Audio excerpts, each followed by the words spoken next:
Hello दोस्तों, नमस्ते, प्रणाम। हमारे यूट्यूब चैनल पे आप लोग को स्वागत है। हम एक बधाइया गीत गाने जा रहे हैं, आप लोग सुनिएगा। कैसा लगे कमेंट बॉक्स में ज़रूर बताइएगा। आप लोग कहाँ से देख रहे हैं वो भी बताइएगा। गीत कैसा लगा वो भी बताइएगा। ए भौजी लेब हम हाथों के कंगना, ए भौजी लेब हम हाथों के कंगना, ए भौजी लेब हम हाथों के कंगना। भेल भतीजा बधैया चाही कंगना, भेल भतीजा बधैया चाही कंगना।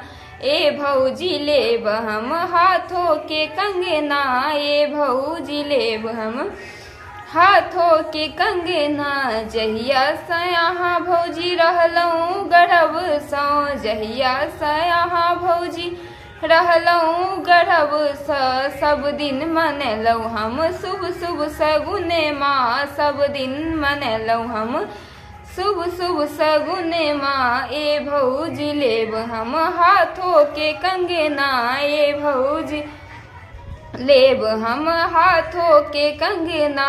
भेल भतीजा बधैया चाही कंगना, भेल भतीजा बधैया चाही कंगना। भैया मोर जीवत भतीजा मोरे बढ़त, भैया मोर जीवत भतीजा मोरे बढ़त। नैहरे आबाद रहत आयब तोरे अंगना, नैहरे आबाद रहत आयब तोरे अंगना।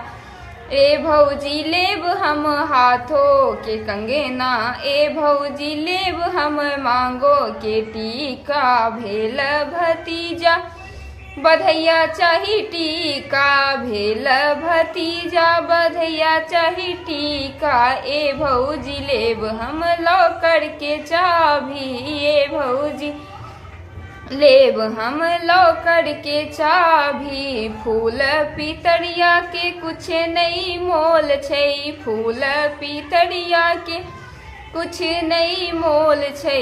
लौकर खोलब भौजी माधव अंगने माँ, लौकर खोलब भौजी मांगब अंगने माँ, लौकर खोलब भौजी मांगब अंगने माँ। ए भौजी लेब हम सोने के बाली, ए भौजी लेब हम हाथों के कंगना।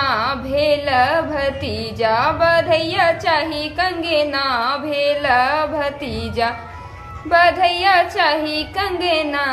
धन्यवाद। कमेंट बॉक्स में जरूर बताइएगा।